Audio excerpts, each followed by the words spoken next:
chegando a mais um fim de um ciclo, estamos terminando mais um ano, Baruch Hashem, estamos terminando o ano de 5.780 e estamos chegando perto de Rosh Hashanah, começar um novo ano, 5.781, com brachot, com alegrias, com boas notícias, mas precisamos entender o que é esse dia de Rosh Hashanah, também chamado de Yom Adin, o dia do julgamento, onde todos os nossos atos vão ser julgados, Deus vai ver tudo que a gente fez durante o nosso ano, tudo que a gente está planejando para o ano que vem. Então precisamos entender qual é a força espiritual desse dia, o que a gente precisa melhorar, aonde a gente pode crescer, para, se Deus quiser, ter um ano só com boas notícias, com bons decretos de Hashem. No dia de Rosh Hashanah, dois grandes eventos aconteceram. O primeiro grande evento, Adam Arishon, o primeiro homem criado por Deus. Infelizmente, ele acabou errando nos cálculos dele. Deus pediu para ele um pedido claro, um pedido direto: não come desse fruto. Existe uma grande discussão exatamente qual era o fruto, mas o comando é certo, o comando é direto, é óbvio: não come desse fruto. Adam Arishon, ele foi e comeu daquele fruto. Infelizmente, as consequências foram muito graves. Ele trouxe morte para a vida dele, ele foi expulso do Gan Eden, ele trouxe dificuldades de sustento, ele trouxe desolação espiritual para toda a humanidade, para todas as gerações. Até hoje em dia, a gente sente as consequências do erro de Adam Arishon. Se estava tão claro o que Deus pediu para ele, por que Adam ele errou? Adam fez cálculos, olha, Deus pediu para ele, mas ele achou que ele vai fazer melhor do que Deus pediu. Ele mudou porque ele achou que dá para fazer melhor do que Deus pediu, e a gente viu as consequências. Outro grande evento que acontece nesse dia foi a Keidat Yitzhak, o quase sacrifício de Yitzhak. Deus falou para Abraham: pega o teu filho, teu único filho, o filho que você ama, e eleva ele sobre o altar.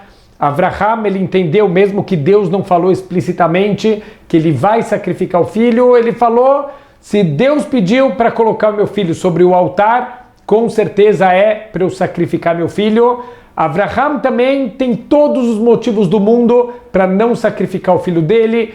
Primeiro, Yitzhak, o filho de Abraham, ele vai dar continuidade, todo o trabalho espiritual, toda a luta de Abraham para acabar com a idolatria, para trazer o conceito de um Deus único, de um Deus bondoso. Peraí, se Yitzhak vai ser sacrificado, para quem Abraham vai passar tudo que ele descobriu, tudo que ele está conhecendo do Criador do mundo?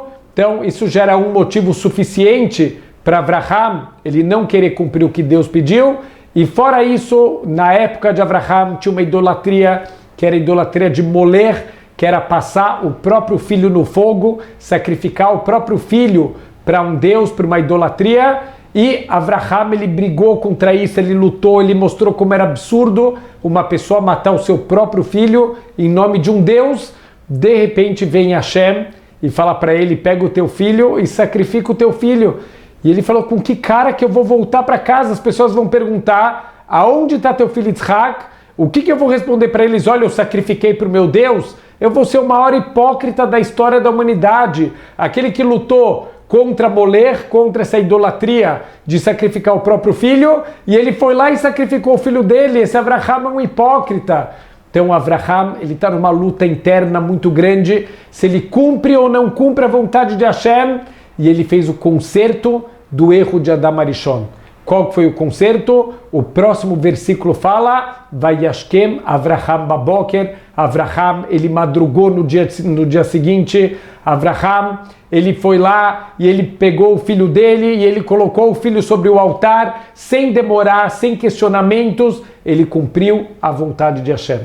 Então aqui ele está consertando, ele tem um monte de motivos para fazer cálculos. Talvez é verdade que Deus pediu, mas talvez é melhor. Abraham entendeu, não tem melhor do que Deus pediu. Se é isso que ele pediu, eu não entendo. A limitação está em mim, não em Deus. Se Deus me pediu, isso com certeza é o melhor. Esse foi o conserto. Falam que quando o Yitzhak Avinu ele foi poupado de ser sacrificado. Deus falou para ele, não encosta no teu filho, não faz nada. No lugar do Yitzhak, o Avraham, ele sacrificou um carneiro, e o chifre desse carneiro, ele é o shofar que a gente vai tocar em Rosh Hashanah, é o shofar que ajuda a gente a despertar, né, no arrependimento, para consertar os nossos atos.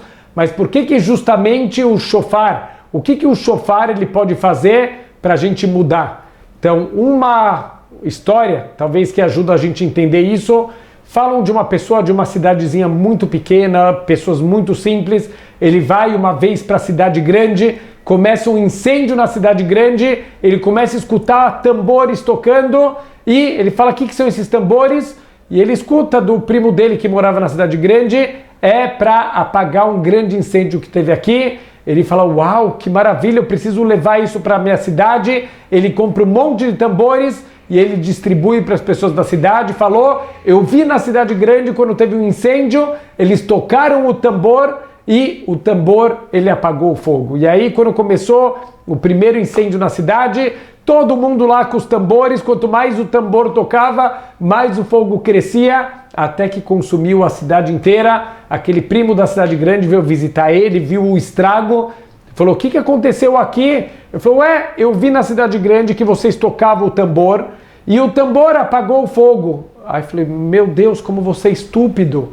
Não foi o tambor que apagou o fogo, o tambor era para acordar as pessoas da cidade, e as pessoas pegavam baldes d'água e ajudavam a apagar o fogo. O tambor é para despertar, mas não é que o tambor, ele apagava o fogo. Vocês são estúpidos aqui nessa cidade.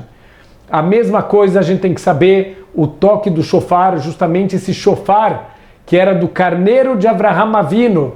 Então isso representa a gente acordar, o shofar é para acordar nossa alma que está adormecida. Todas as vezes que a gente erra na vida, porque a gente acha que a gente vai fazer melhor do que Deus pediu. Deus deu para a gente um manual de instruções, a nossa Torá. Na nossa Torá está escrito como um criador que faz um produto novo, um fabricante, ele faz um manual de instruções, usa o manual e vai sair da melhor maneira possível. A gente teima, está escrito no manual, não lava isso com sabão, a gente lava a mancha. Ah, mas por que manchou? Estava escrito no manual. A gente pega o equipamento eletrônico, não liga no 220. Ele liga, queima o aparelho. Mas por que queimou? Mas estava escrito. A mesma coisa na nossa vida. Deus entregou para a gente a Torá. A Torá representa a vontade de Hashem. Mesmo quando é difícil, mesmo quando parece lógico, a vontade de Hashem sempre é o correto, sempre é o melhor para a gente. Esse é o maior concerto de Rosh Hashanah, a gente parar de fazer cálculos, a gente parar de fazer questionamentos e a gente começar a fazer o que Hashem pediu. Assim a gente vai ter bons decretos, a gente vai consertar os nossos atos, a gente vai receber para o ano que vem um ano diferente, e assim a gente vai receber só bons decretos nesse Rosh Hashanah, Ktivá vechatimá tová, que a gente possa ser inscrito e selado no livro da vida, no livro das brachot, no livro da saúde, e que a gente tenha só boas notícias no ano de 5.781. Shana Tová para todo mundo.